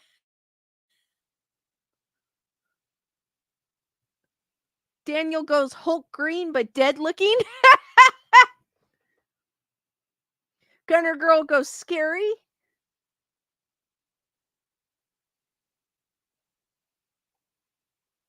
D Nice going, he just peed his pants and he was probably making up stories to cover it up.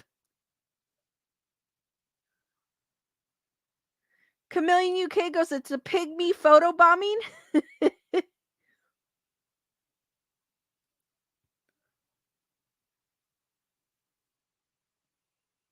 Because at first I was like, where? Because I didn't read when I first saw it, I didn't read, the caption. I was like, what do they look, what?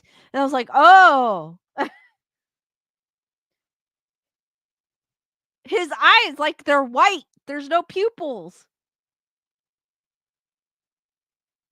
Chris Barber goes, it's Angel from Hollywood.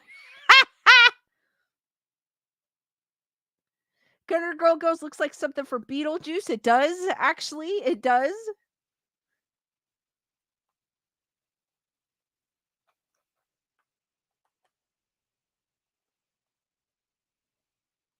But I still don't know what she's holding because I can't see it. It looks like, unless it's something behind her. But that looks like a candle to me. Or, so I don't know what it is. I can't tell what it is.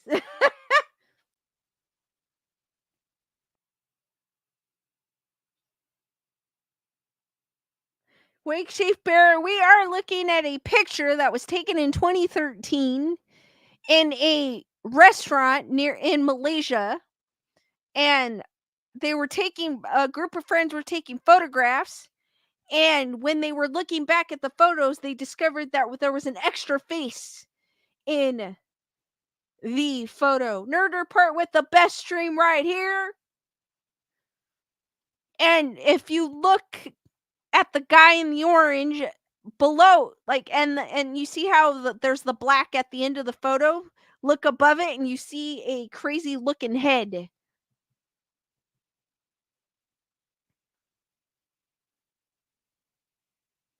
Tyranna with that's so cool. Chameleon UK goes, they play darts in Malay. That does not look like a dirt. You know what it looks like? It looks like like a glass thing. It's made of glass. Chris, maybe, possibility. I can't see what it is because it's like a grainy photo.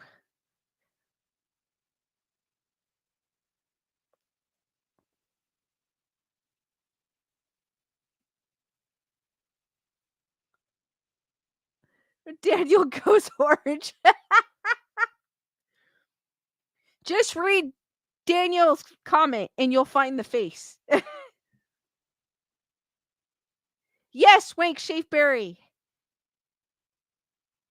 It was an unexpected head because I guess apparently the only people that were there were the 6 people.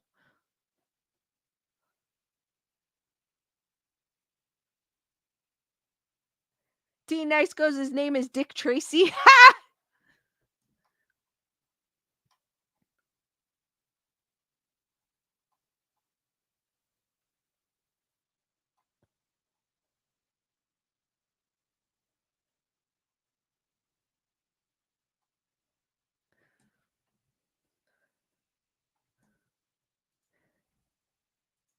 Let me see if I can find.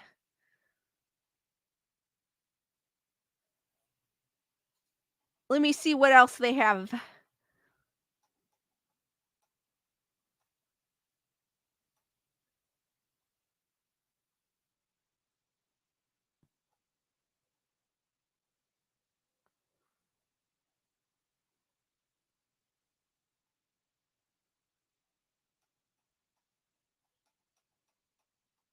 Let me see. See if I can find another. Well, here, why not do this one? This one's like a simple shadow. All right, this is a We'll do one more picture and I'll open it up for questions here. So this one, the following photo was captured at the Squirrel Cage Jail. Disbelief paranormal rookie investigator Jimmy Myers snapped a few photos while alone in the 4th floor living quarters. Me being the other investigator in the building was 2 stories below him outside smoking. It looks to us to be a woman in a dress possibly black in color. You could see the frayed bottom of the puffy sleeve, giving us the impression that the spirit would be quite old. Possibly a jailer's wife or female prisoner. So, guys, what do you think of this photo? So, apparently, he took a picture of the room and this black shadow appeared in the corner.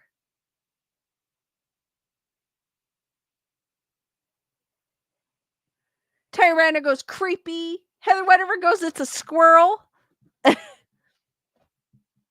That's a crazy looking bathroom.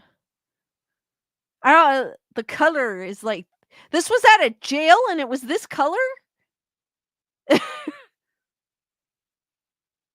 Daniel Miles goes hairball. Heather whatever goes ick. But apparently, this shadowy figure, who's being shy because we cannot see its face. D Nice goes, you sure? You sure that's not a finger in front of the lens? I have plenty disposable camera shot of my black finger. That's what I was. You know what? To be honest with you, that's what I was thinking when I first saw it. D Nice goes minty jail. Heather whatever goes big squirrel Batwoman. Kyle and goes, and somehow that's all that he captured on camera. I don't believe it. Julissa goes, looks like a picture developing error. I was thinking that what D Nice was saying, like a finger. Tyrannus sees a face.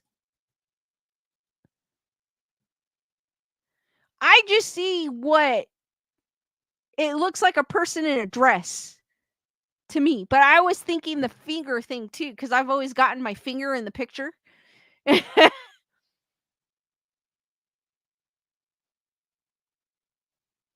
Daniel goes, I had a shadow in high school. His name was Brent.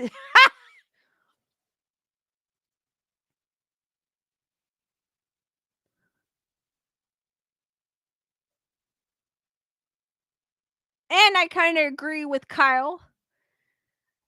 That was the only thing he caught.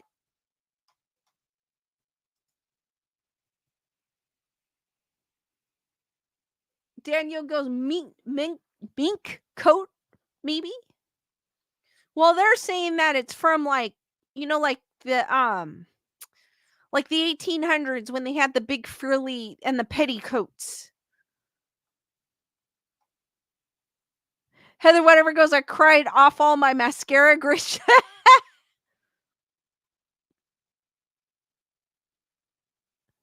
Apparently this was at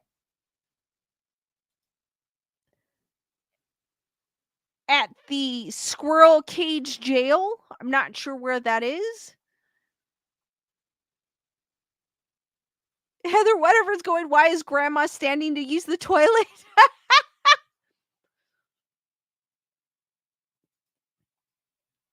Or she's trying to use the toilet and she can't because there's a guy in there taking pictures.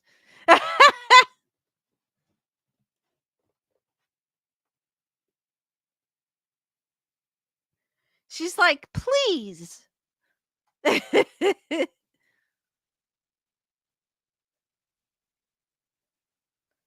Daniel goes, wired waist for looking bigger, better for something? I don't know.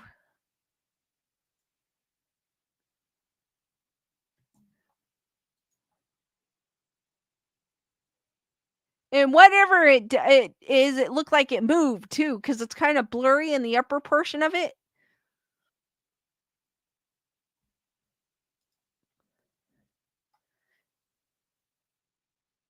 Wake Shapeberry goes, grandma is going. Daniel goes, weird dresses.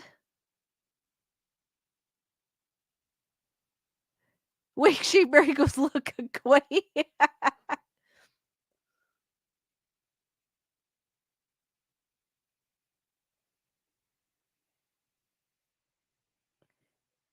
Yeah, no, they did. They wear these big old like oh, I can just imagine how much weight that was to wear all of that. And then it was wire too, so it probably dug into your sides. That probably had to been super uncomfortable. Heather whatever goes run away.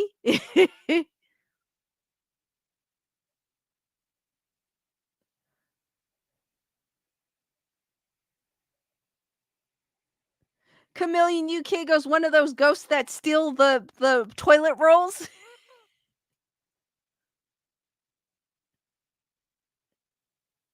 All right, guys, I'm gonna open it up to questions. And before we open it up to questions, I will reveal the location of Skeleduck. Because you guys are finding him easily, and I'm thinking I did a good job. Well, Skeleduck is right there, right in between my arm of my mic. He is right there where my finger is. For those of you who could not find him, but a lot of people about finding him. I need to put him like right on my head or something. But that's where he is, right there, right on top of Bubbles, the peep.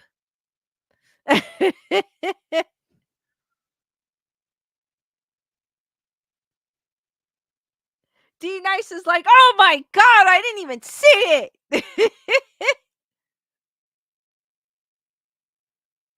I know, I thought it was in a good place. I really did the last one too, but y'all found it.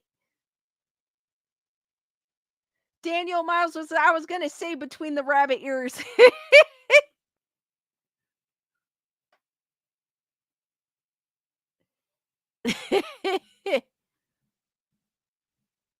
But I am opening it up for questions if you guys have any questions. Heather whatever goes, Daisy Skull Man moves ominous. I know. It does, which is weird because I'll put it over here and then by the end of the stream it's like here.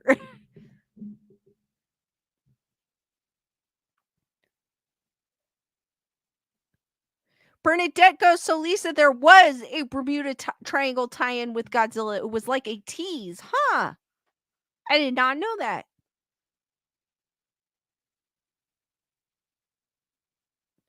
D Nice goes, man, that got me. I kept looking at the other thing. I kept getting it mixed up with a penguin. A penguin. I don't have a penguin. I was like looking, do I have a penguin back there?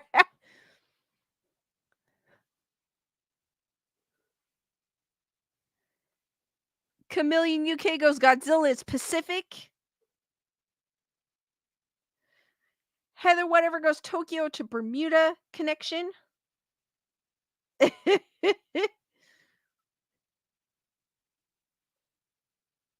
trying to think what looks like a penguin back there.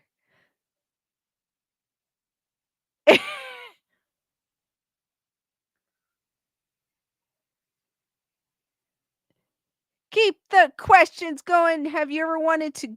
Wake Shape Berry goes, have you ever wanted to go on a ghost hunt? Yes! Bernadette goes, how much for your Michael Keaton Batman? You have to ask Lewis, because I took it from him. That's the one I took. That's the one I took from him.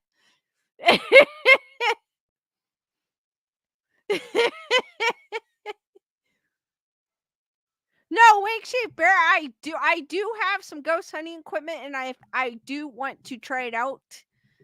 But like I was saying in my previous stream, I do like more of the history of a building, the buildup of what the location is, rather than Bernadette goes, don't admit that, Lisa.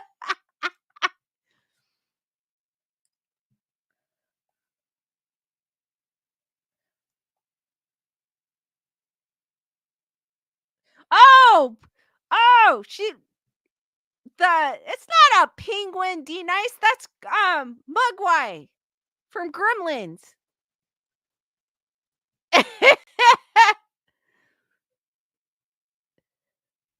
But I would like to go on a ghost hunt. I think it would be fun to go on one.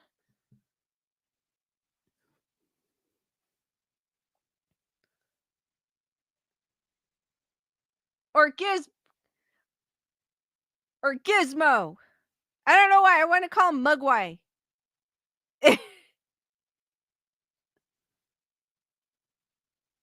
Wake Shape Berry goes, yep, I'm the same way. I want to understand the history too.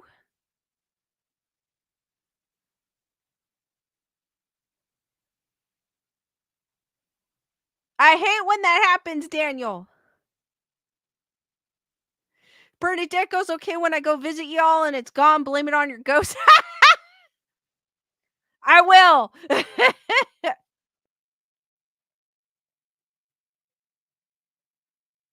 Where the heck did I get Mugwai from? Don't ask me why I called Gizmo Mugwai. Where did I get that from?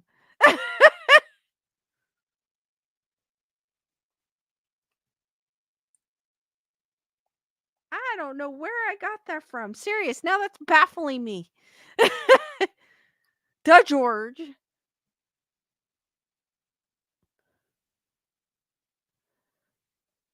Guys, keep the questions coming.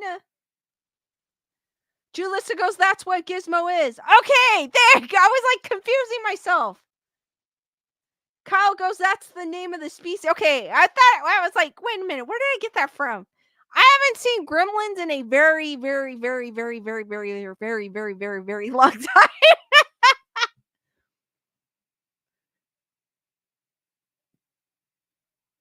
Somebody was watching it and they said, I think on my feed, and that's where. Okay, I was like tripping for a second. Where did I get that from? Duh, George, Lisa. I think the last time I saw Gremlins, I was. Oh, it's been a while. I need to rewatch it.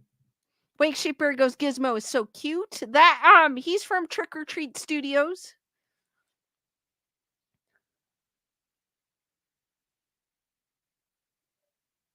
Daniel Miles goes, about 2 weeks ago, I watched Gremlins. It's been a while. I think it's been super long while. So I gotta rewatch it. It's time for a rewatch.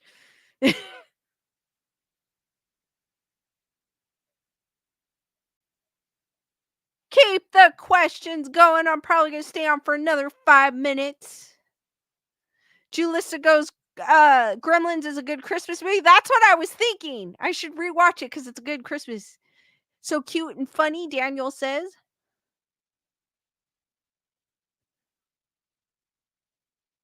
D Nice goes, do you see why I keep thinking that's the duck?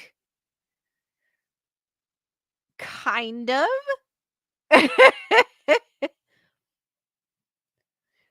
Matthew goes, Max has Gremlins in 4K. Okay, I'm going to put that on my list to watch. Kyle goes, and then there's a Mugwai or animated series on Netflix.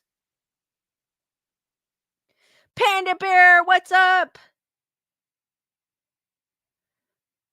It's been a super long time for me. And I need to see Die Hard too.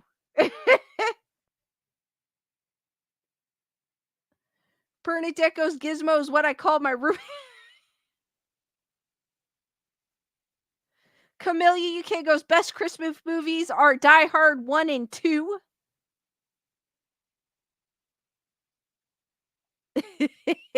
So I gotta watch that too. Chris Barber always watches the Griswolds. I was tripping. I was like, where did I get Mugwai from? I was like, Lisa. Kyle goes, Batman Returns is also a Christmas movie. True. I haven't seen that one in a long time too. It's been a while. Julissa does not remember seeing Die Hard. I grew up watching Die Hard with my dad. I remember watching it with my dad.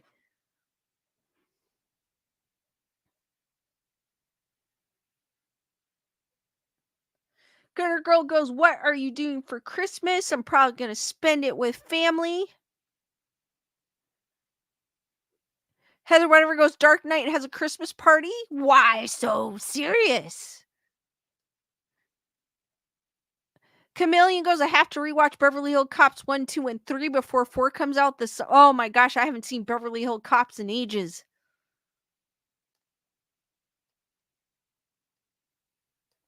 Wow. That one too. I grew up watching that as a kid.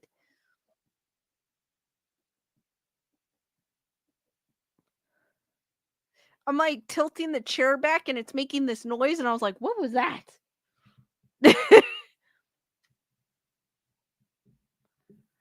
D Nice is Christmased out. The party yesterday was nuts. Well, as long as you had fun, that's all that counts.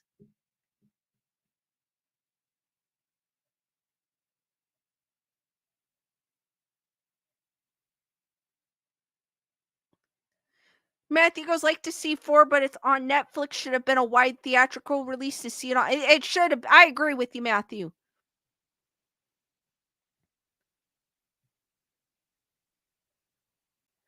Gunner Girl goes, "Hubby and I got free tickets to see Die Hard and gave it feedback. It was when it came out." Oh, that's cool. That's cool. Super cool. Gunner Girl.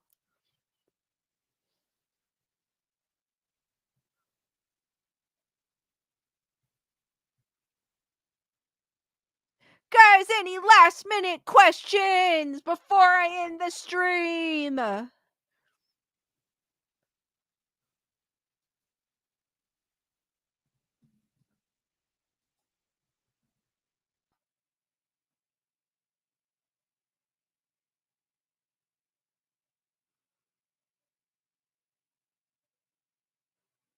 D Nice goes, "We have a banana eating contest. My uncle won every year. His son-in-law is the new banana eating contest champ."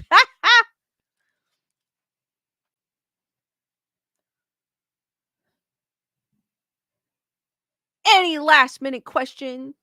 Any last minute questions, guys? Before I call it a night.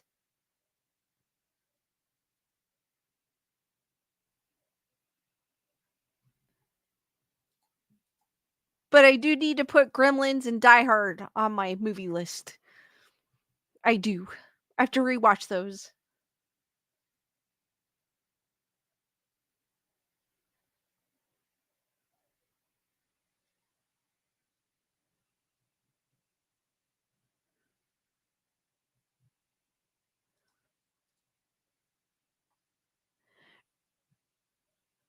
All right, guys, I am gonna end. I am streaming on Saturday, guys, because Gunner Girl's asking, "Are you streaming on Saturday?" I am.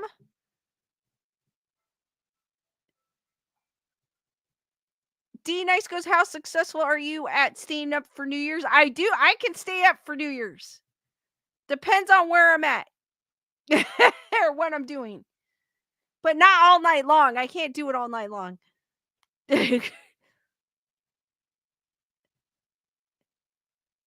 All right, guys, I'm going to end the stream here. Thank you for joining me tonight. I am streaming on Saturday at 8 p.m. Pacific Standard Time. I did not mix today. I need to mix. I'm dying. But I will see you on the next one, which it will be on Saturday. I am going on Saturday at 8 p.m. Pacific Standard Time. I should be there. If not, one of my skeletons will. But I'm just kidding. I will be there next Saturday at 8 p.m. Pacific Standard Time. Be there, be squared. Thank you for joining me, guys. And stay spooky. Good night, guys. And have a good rest of your evening and good day, depending on where you're at. Thank you, guys. Good night.